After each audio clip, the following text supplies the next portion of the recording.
Buenas tardes. En este trabajo hemos participado Sonia Pérez, Paula Riaño, Sara Rodríguez, Isabel Ponce y Rebeca Rachi.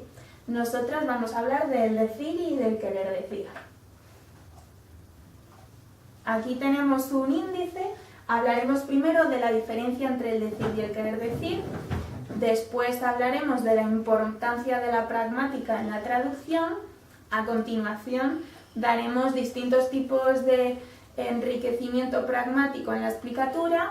También hablaremos de la manipulación del lenguaje. Y por último hablaremos de las máximas de Grace y daremos ejemplos en los que se incumplen estas máximas. Por supuesto habrá una bibliografía y bueno, vamos a empezar. En primer lugar, con el punto número 1, diferencia entre el decir y el querer decir. Bien, el decir es lo que está expresado en las expresiones lingüísticas, mientras que el querer decir es lo que realmente significa. En palabras llanas decimos decir y querer decir, pero en términos lingüísticos se habla de explicatura e implicatura. A continuación, Sperber y Wilson definen explicatura de la siguiente manera. Un contenido explícitamente comunicado es una proposición comunicada obtenida por una combinación de descodificación e inferencia que proporciona una premisa para la derivación de implicaciones contextuales y otros efectos cognitivos. A continuación, podemos también distinguir dentro de lo que sería lo comunicado en un enunciado tres partes: el significado lingüístico codificado, lo explicitado y lo implicitado. El significado lingüístico es convencional e independiente del contexto, es la palabra en sí. No puede constituir él solo una proposición o una representación, pues solo proporciona un esquema semántico. El punto número 2 habla sobre la importancia de la pragmática en la traducción. Bien, en esta parte de la presentación nos vamos a centrar en la relación entre la pragmática y la traducción desde un punto de vista práctico. Pero para poder enseñar la práctica, primero vamos a ver un poco la teoría. Bueno, para empezar, la pragmática es la disciplina que estudia no solo lo que se dice, sino lo que se quiere decir. Según el Instituto de Cervantes, aquí dice que la pragmática es la disciplina cuyo objeto de estudio es el uso del lenguaje en función de la relación que se establece entre enunciado, contexto e interlocutores. Dicho de otro modo, la pragmática se interesa por analizar cómo los hablantes producen e interpretan enunciados en un contexto.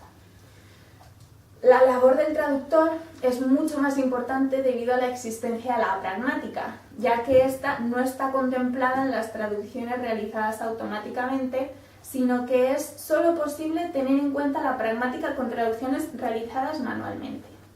En definitiva, el hecho de que el decir y el querer decir no sean siempre lo mismo es algo que dificulta la traducción. Bueno, ahora vamos a ver un poco dificultades, como puede ser la información pragmática. ¿Qué es esta información pragmática? Es el conjunto de conocimientos, creencias, supuestos, opiniones de un individuo en cualquier momento de la interacción verbal. ¿Qué supone esto? Una dificultad en la traducción porque el encargado de realizarla debe presuponer el grado de conocimiento de diferentes aspectos que tendrá el lector medio, ya que no todos van a tener el mismo. Y según Van Dijk, la información pragmática se puede dividir en tres tipos que serían general, situacional y contextual. La información general es la referente al conocimiento del mundo, de sus características. La situacional es la que abarca el conocimiento derivado de lo que los interlocutores perciben durante la interacción. Y por último, la contextual es lo que deriva de las expresiones lingüísticas intercambiadas en el discurso inmediatamente presente. Ahora vamos a ver unos ejemplos de la dificultad que supone la pragmática en la traducción. Bueno, primero vamos a empezar con las faltas de conocimiento. Tenemos Packwoods, Tailhooks, Butterfocus y Bobbies. Es el caso de palabras que si tú a un español le das una oración que habla de escándalos sexuales con estos nombres, no reaccionará igual que si le das uno con nombres de escándalos españoles. El problema es que la propia cultura actúa diferente en este caso, ya que en Estados Unidos, por ejemplo, en este caso, los nombres de estas situaciones se recuerdan más que en España, donde la mayoría de la gente no sabría ni decir un ejemplo. Después tenemos diferencias culturales. A la hora de traducir un texto de inglés británico a español, ¿podríamos decir café en vez de té? ¿Tendría el mismo significado? También está la importancia de la exactitud. Por ejemplo, al hablar del dinero, hay casos en los que el autor de un texto quiere que sus lectores sepan que la cantidad es muy alta, pero otras quiere dar el dato con exactitud. Después también tenemos la ironía, con casos muy claros como este de te voy a matar, que normalmente no significa lo que dice. Por último, los mensajes ocultos. Hay veces en los que el autor dice una cosa para que el lector interprete otra, pero el mensaje está tan oculto que puede que no se ha captado un ejemplo. Un ejemplo es El poder de la sombra, haciendo referencia a la mafia. Posibles soluciones. Tenemos, en primer lugar, atender al tipo de documento. Esto nos ayudará a conocer mejor el registro que debemos emplear como traductores y a ver si es posible que se den ironías, que haya mensajes ocultos, etc.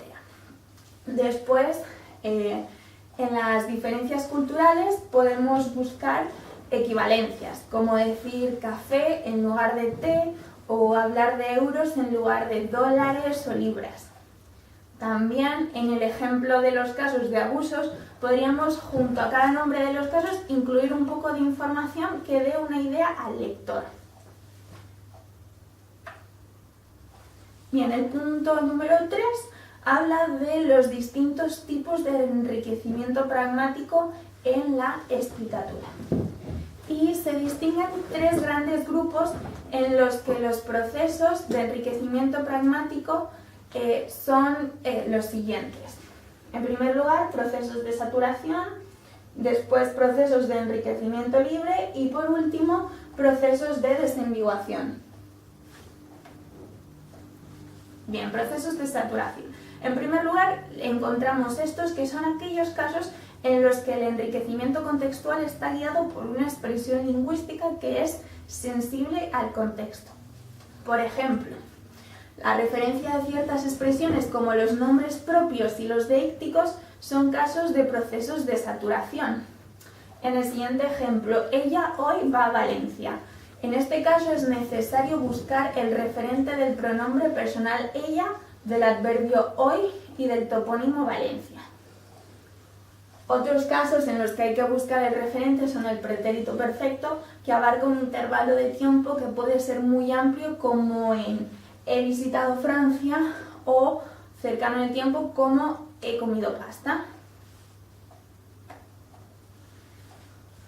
A continuación hablamos de la metonimia y la sinécdoque, que son 2 fenómenos que consisten en designar una cosa con el nombre de otra con la que tienen relación de contigüidad. Las relaciones pueden ser muy variadas. Aquí tenemos varios ejemplos. Causa a efecto, ella vive de su trabajo. Continente a contenido, tomando unas copas. Lugar de procedencia a cosa que procede de allí, como por ejemplo el Jerez. Material a objeto, una bella cerámica. Signo a cosa significada, traicionó a su bandera. Abstracto a concreto, burló la vigilancia. También tenemos aquí un ejemplo de sinécdoque, todo por la parte o la parte por el todo. Y por último, en este ejemplo, Bruselas ha decidido disminuir las ayudas del aceite.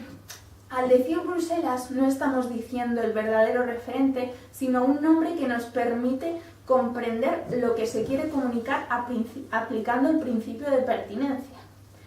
El enriquecimiento contextual es necesario para lograr la explicatura en una situación de metonimia, porque si no, no se podría decir si una proposición es falsa o no. El esfuerzo extra que se realiza para comprender una expresión metonímica se compensa por los efectos contextuales que se obtienen. En el ejemplo se muestra al gobierno europeo como lejano e impersonal, lo que refleja la actitud del hablante. Después tenemos el contexto de las expresiones cuantificadas. Las expresiones cuantificadas también necesitan un contexto para conseguir un referente. En el ejemplo ya han llegado todos. Todos no es todo el mundo que existe, sino todos aquellos que estaban invitados al evento. Después tenemos la elipsis. Cuando se produce la elipsis es necesario que el enriquecimiento contextual supla la falta de elementos. Esta falta se recupera basándose en lo dicho con anterioridad o en un contexto que se encuentra en la memoria del hablante. Por ejemplo, Clara tiene carnet y Juana no. Después tenemos los constituyentes no articulados en sentido débil.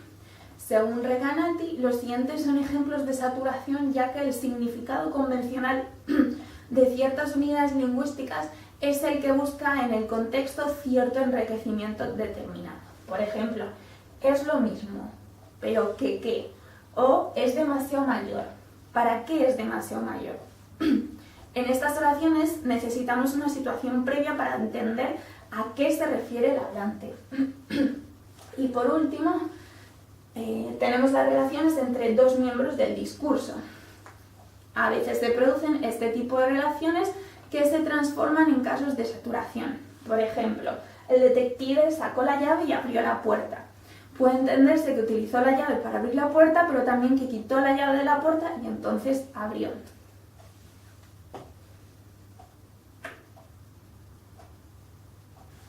Bien, a continuación, por el otro lado, encontramos los procesos de enriquecimiento libre, que son casos de enriquecimiento contextual sin sustento lingüístico. A estos procesos se les llama constituyentes no articulados y pueden ser de tres tipos. Los del tipo de desajuste, en inglés mismatch, y en el ejemplo, uno le dice a otro por teléfono, está nevando aquí. En este caso se debe pensar que está nevando en un lugar determinado, aunque no exista una marca lingüística que nos haga llegar a esa conclusión, porque si no el enunciado no cumpliría las condiciones de verdad si se piensa en otro lugar. Después tenemos las del tipo de vacuidad, vacuity, y en estos casos existe un enriquecimiento contextual añadido para conseguir una proposición pertinente, puesto que si nos limitamos a obtener la primera proposición posible, los enunciados no serían pertinentes. En el ejemplo, la niña tiene temperatura, está claro que todo el mundo tiene temperatura, pero en realidad lo que quiere decir es que la niña tiene fiebre. Y por último, el enriquecimiento en sintagmas no oracionales. En el ejemplo, ves entrar a alguien por la puerta y dices, el padre de Juan. No es necesario en estos casos utilizar verbos, ya que gracias al enriquecimiento contextual se entiende que te estás refiriendo a la persona que acaba de entrar por la puerta. Y por último, tenemos los procesos de desambiguación, que se da en casos en los que una misma expresión lingüística puede tener distintos significados y se debe elegir uno de ellos por motivos pragmáticos. Las ambigüedades pueden ser léxicas, que son casos de homonimia, o sintácticas. Dentro de la homonimia pueden ser casos de palabras homófonas, es decir, que comparten el plano fónico, u de palabras homógrafas que comparten incluso la ortografía. Estos casos de homonimia son casos de identidad accidental de dos signos lingüísticos que suelen pertenecer a clases gramaticales diferentes. En el ejemplo, la palabra araña puede referirse al animal, al insecto o al verbo arañar, por lo que es un caso de homonimia parcial. También en este caso pueden darse casos de polisemia, en los que un mismo signo tiene distintos significados que tienen que ser seleccionados por el contexto. En el ejemplo banco puede ser el banco de peces, el banco de sentarse o el banco de la entidad financiera. Y por otro lado tenemos las ambigüedades sintácticas, que se solucionan gracias a nuestro conocimiento del mundo, que nos hace establecer relaciones entre las palabras para llegar a un significado con sentido. En el ejemplo, a Pilar le gustaría la casa si fuera alegre. Se entiende que alegre complementa la casa y no a Pilar, porque es mucho más forzado entender que esta casa le gustaría si se encontrase contenta a Pilar, que entender que si la casa tuviese unos colores más vivaces le gustaría a Pilar.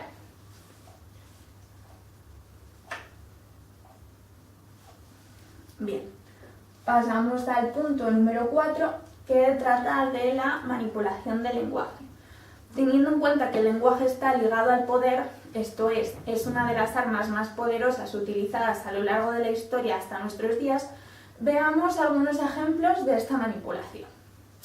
Cuando nos dicen algo, la gente cree entenderlo, pero si nos lo planteamos realmente, entenderíamos el verdadero propósito, esto es, lo que quieren decir. La manipulación del lenguaje existe desde que existe el hombre, es decir, se da con infinita frecuencia en todos los ámbitos, en el político, en el mundo intelectual, en la comunicación, etc.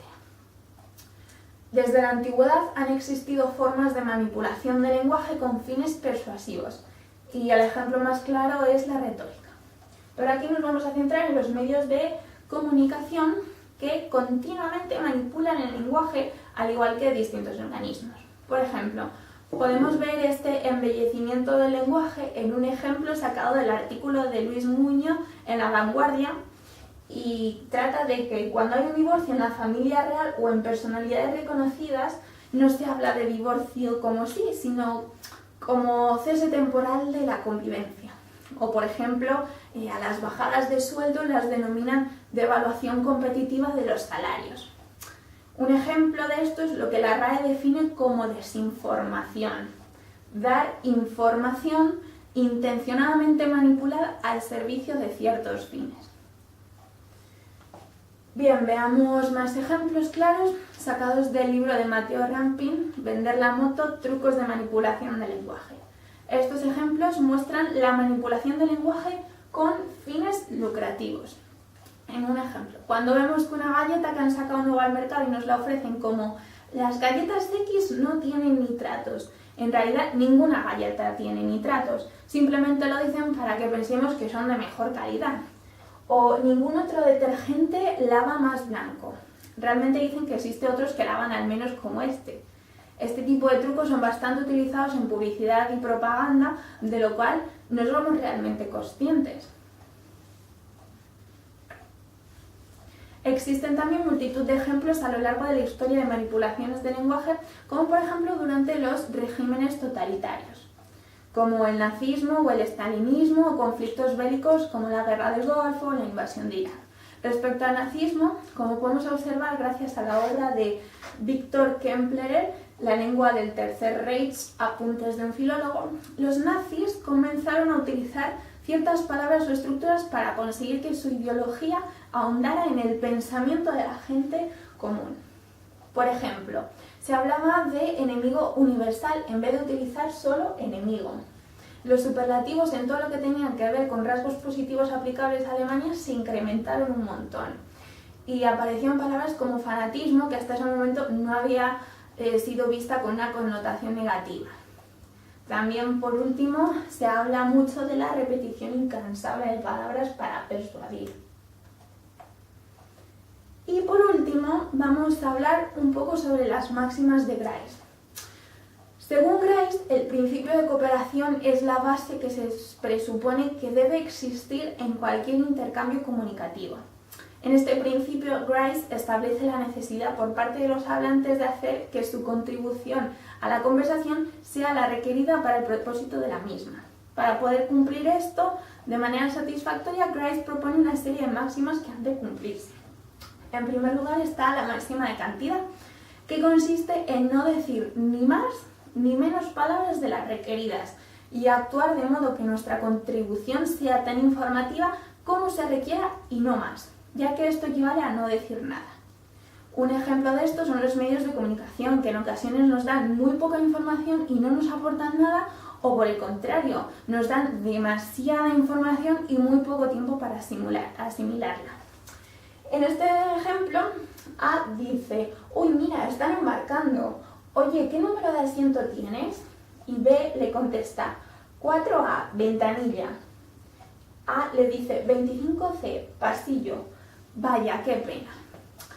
Aquí se viola la máxima de cantidad, ya que B responde añadiendo más datos de los que A le ha preguntado.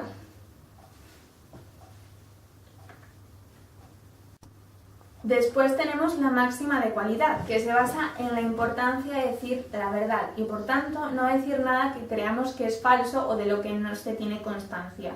Para cumplir esto es necesario ajustarse a la veracidad de los hechos.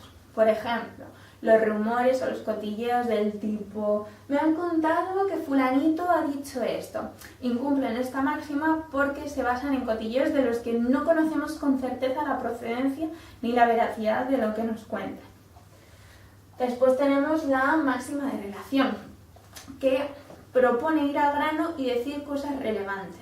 Esta máxima se relaciona con la de cantidad, porque si se dicen más palabras de las necesarias, no estamos yendo al grano. En el mismo ejemplo, uy, mira, están embarcando, oye, ¿qué número de asiento tienes? 4A ventanilla, 25C pasillo, vaya, qué pena. En este caso, también se viola la máxima de relación porque cuando A dice, vaya, qué pena, se trata de información irrelevante, ya que la pregunta tan solo era cuál era su número de asiento. Esto se debe a que la verdadera intención de A es otra, distinta que la intención de B. Y por último tenemos la máxima de manera o modalidad, que consiste en decir las cosas claramente, es decir, en ser claros y no escudos. Para ello es necesario hablar según el contexto del oyente y para conseguirlo debemos ser breves y ordenados, así como evitar expresiones confusas y ambigüedades. En el mismo ejemplo, en el anterior, se incumple la máxima de manera porque A no habla de forma clara. En lugar de preguntar lo que realmente quiere decir, que sería nos sentamos juntos, se interesa por el asiento de B. Y bueno, esto es todo, aquí tenemos la bibliografía y nada, muchas gracias por vuestra atención.